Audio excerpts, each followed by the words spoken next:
नमस्कार, मैं विशाल और आप सबों का स्वागत है हमारे चैनल कमिंग भारत में। जैसा कि आप सबको पता है कि 2020 आ चुका है, जिस चीज़ का इंतज़ार तमाम मंत्री विधायकगण जो हैं उनको इस चीज़ का इंतज़ार बहुत बेसब्री से होता है, क्योंकि वही वो समय है जब बिहार में विधानसभा का चुनाव होता है और वो नज़दीक आ चुका है। और मैं बात करूँ बिहार का, तो चुनाव की जो घोषणा है वह भी हो चुकी है।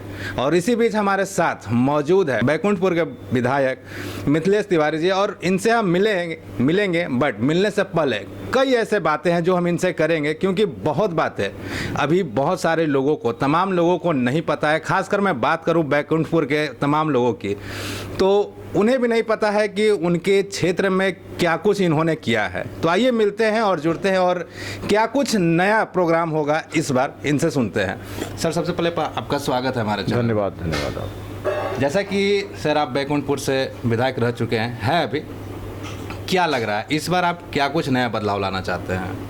देखिए, हम लोग तो एनडीए की सबसे बड़ी खासियत है कि जो हम कहते हैं वो करते हैं जी, और हमेशा कुछ नया करते हैं।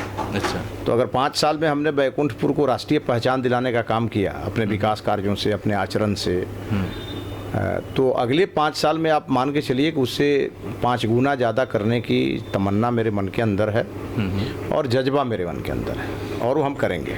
क्या लग रहा है सर, आपके जो क्षेत्र के युवा लोग हैं उनके लिए आपने क्या कुछ कहा है? क्योंकि बहुत सारे लोगों को नहीं पता है, तो उनके लिए, और जो कृषि है, कृषि के लिए भी आपके प्रधानमंत्री हैं, उन्होंने बहुत सारा चीज़ किया है, उनके लिए आप क्या कहेंगे अपने क्षेत्र को? हमारे क्षेत्र में युवाओं के लिए एक भी खेल का स्टेडियम नहीं था। अच्छा, मैंने 3 स्टेडियम अपने यहाँ स्वीकृत कराया। अच्छा, उसमें से 2 का टेंडर हो चुका है, बनने की प्रक्रिया में है।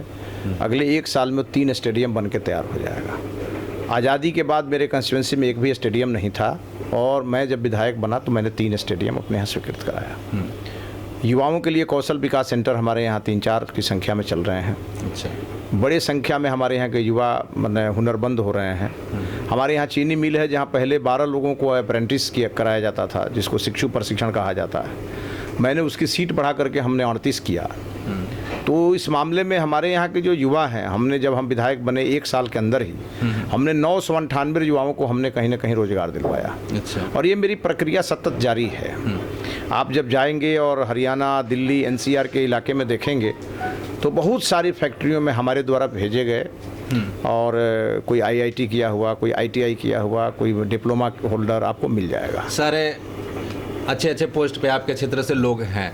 बट सर, विपक्ष का ये कहीं ना कहीं एक शिकायत हमेशा रही है, वो तो हमेशा रहती भी है, बट उनका साहब का नाम है कि कहीं ना कहीं जो भी नीतीश कुमार ने वादे किए हैं सारे कागज़ों पे ही दिखती है, धरातल पे नहीं दिखती है। अब विपक्ष का आँख ही अगर अंधा है तो इसका उपाय क्या है? अच्छा, उनके समय में बिहार में सड़क में गड्ढा हुआ करता था, और हमारे समय में हर सड़क हमने बना दिया। हमने नेशनल हाईवे की सड़क बनाई, हमने एनएच का सड़क बनाया, हमने आरसीडी की सड़क बनाई, हमने आरडब्ल्यूडी की सड़क बनाई, और वहीं नहीं हम रुके। हम जो है सो गली नली के माध्यम से हम हर गली में सड़क पहुंचा रहे हैं। बट विपक्ष का दावा है सर कि जो आप बता रहे हैं गली नली का, वो कहीं दिखता नहीं है। अब विपक्ष गली में जेबे नहीं करेगा, नली में जेबे नहीं करेगा, दिखेगा कहाँ से उसको? विपक्ष तो दिन भर रहता है पटना में, और जब भी बिहार में संकट आता है तो बाहर चला जाता है घूमने। तो इसीलिए उनके बात को कोई तवज्जो बिहार में जनता भी नहीं देती, और हम लोग तो एकदम नहीं देते हैं। जैसा कि आपने बताया कि विपक्ष जब भी बिहार में ऐसा संकट आता है बाहर चला जाता है, क्या लग रहा है कोरोना काल में या बाढ़ जैसे आपदा में वो नहीं दिखते हैं? भाई, तो ये तो उन बताएंगे ना। एक बार भी बजट सत्र 1 महीने का था तो 1 महीना नहीं नजर आए। लोग पूछता है कहाँ गए थे, तो बताते नहीं हैं। अच्छा, फिर जब कोरोना का संकट आया तब वो गोपालगंज की बॉर्डर पर नजर आए, तो अब ये तो वो बताएंगे वो रहते कहाँ हैं। अभी बिहार में हर जगह पोस्टर वार हो रहा था कुछ दिन पहले। अभी तो हम लोग अगर बात करें तो हर जगह राजद की तरफ से एक पोस्टर लगाया गया है कि युवा सरकार हमें चाहिए, सरकार बदलनी है, हमें युवा सरकार चाहिए। तो क्या अभी जो वर्तमान सरकार है उससे राजद के लोग खुश नहीं है क्या? भाई राजद के लोग पीछे में तो तारीफ करते हैं, अच्छा। लेकिन आपके कैमरा पर आकर के और शिकायत करते हैं। पीछे में तारीफ करते इसका मतलब नहीं समझे। पिछले में तारीफ मतलब जब हम लोगों के साथ भी टेलीविजन डिबेट में जब राजद के प्रवक्ता जाते हैं जी, तो बाहर आते हैं तो कहते हैं क्या करें, नौकरी करना है तो इसलिए बोल रहे हैं। अच्छा। लेकिन बोलने के लिए तो कुछ है नहीं। भाई सड़क हमने बनाई, घर में बिजली हमने पहुंचाई, हमने घर ही में बिजली नहीं पहुंचाई, हम खेतों में भी पहुंचा रहे हैं। अच्छा जी। और आप देखिए कोरोना में जिस प्रकार का काम हम लोगों ने किया, हमारी सरकार ने किया, मोदी जी के नेतृत्व में जो हुआ वो काम कभी हुआ है आज तक और कभी होगा। बिहार की जनता तो मोदी जी को भगवान मान रही है और बिहार की जनता मानती है कि अगर मोदी जी प्रधानमंत्री नहीं होते तो ये कोरोना में कोई बचता उचता नहीं। इसीलिए ये सब काफ़ी दूर चले गए हैं लोग और इस चुनाव के बाद इनको तो पुरातत्व विभाग ढूंढेगा कि कहाँ थे। अच्छा, मतलब कहीं ना कहीं बीजेपी की जो सरकार इनको ध्वस्त कर देगी, पूरी तरह जनता ध्वस्त करेगी। अच्छा, जनता ही बिहार की जनता ध्वस्त करेगी। वो भूली नहीं है 2005 के पहले का बिहार। अच्छा। बिहार की जनता को याद है कि क्या होता था। आईएएस की बीबी का तो अस्मत बचता नहीं था, तो दूसरे किसी का क्या बचेगा। बिहार की जनता कुछ भी नहीं भूली है, न शहाबुद्दीन को भूली है, न लालू यादव के राज को भूली है, न उनके साला सालियों की सरकार को भूली है। वो पूरा कपकपा जाती है बिहार की जनता जब उसको याद आता है 2090 से 2005 की बिहार की सरकार। क्या लगता है, घड़ी आ चुकी है, चुनाव का डेट भी रखा गया है कि 3 चरणों में चुनाव होगा। एक तरफ महागठबंधन है, दूसरी तरफ डबल इंजन की सरकार है। क्या कुछ अलग देखने को मिलेगा इस बार? देखिए इसमें यही दिखेगा कि मैक्सिमम सीटों पर जमानत जब्त होगी महागठबंधन की। और महागठबंधन तो है नहीं, ये महाठगबंधन है। अच्छा। आपने देखा होगा इसके पहले उपेंद्र कुशवाहा जी का रास्ता अलग हो गया जी। तो इसमें जितने लोग हैं सब मुख्यमंत्री के दावेदार हैं। और हम तो यही कहेंगे कहीं का ईंट कहीं का रोड़ा, भानुमति ने कुनबा जोड़ा। कांग्रेस पार्टी का बयान आप सुन लीजिए। हालांकि कांग्रेस पार्टी तो मान के चलिए कि वो गिरवी पार्टी है, मतलब यहाँ लालू यादव के परिवार से वो गिरवी हो चुकी है, तो उस पर तो हम लोग कुछ नहीं बोलेंगे। लेकिन आपको ये ज़रूर बताएंगे उपेंद्र कुशवाहा जी का हट जाना, लगातार वो सहनी जी का आंख दिखाना, इसके पहले हम पार्टी के जो नेता हमारे हाँ मांझी जी थे वो हट गए। तो आप देख रहे हैं कि गाड़ी खुलने के पहले डब्बा अलग हो गया, तो फिर ये गाड़ी तो अंतिम इंजन बच जाएगा जिसमें एक भी सवारी नहीं रहेगा। क्या लग रहा है बैकुंठपुर के लोगों को क्या कुछ नया मिलने वाला है? देखिए बैकुंठपुर में वंशवाद की राजनीति चलती थी। अच्छा। बैकुंठपुर में जातीय तनाव लगातार होता था। मैं जब गया तो वंशवाद की राजनीति खत्म हुई, जातीय तनाव खत्म हुई, विकास की राजनीति शुरू हुई, भाईचारा का संदेश गांव-गांव फैला और बैकुंठपुर को हमने राष्ट्रीय पहचान दिलाने का काम किया। मैं बैकुंठपुर का पहला विधायक हूँ जिसको फेम इंडिया एशिया पोस्ट में 50 सर्वश्रेष्ठ विधायकों में जगह मिला। बैकुंठपुर के लोग तो इस पर गौरव कर रहे हैं कि भाई हमने पहली बार जिताया और हमारे विधायक ने एशिया फेम में अपना स्थान बनाया। तो इससे ज़्यादा क्या चाहिए लोगों को। और जहाँ तक रही बात, हमारे यहाँ पहले एक NH हुआ करता था, NHAI की सड़क। हमने 3 NHAI की सड़क अपने क्षेत्र में स्वीकृत कराया। हमने 200 से अधिक सड़कों का निर्माण अपने समय में करवाया। हमारे यहाँ लगातार 3 बार बाढ़ आई, उसके बावजूद हमने अपने क्षेत्र को पूरी तरह ठीक करके रखा हुआ है। हमारे यहाँ 51,000 के आसपास हमने नए राशन कार्ड बनवाए। हमारे यहाँ 3 PSS हमने स्वीकृत कराए, पावर सब स्टेशन। हर फील्ड में हमने काम किया है। और सबसे बड़ी बात ये हो गई कि जो पटना के बाद नारायणी रिवर फ्रंट, गंडक नदी में डुमरिया घाट पे हमने रिवर फ्रंट करवाया।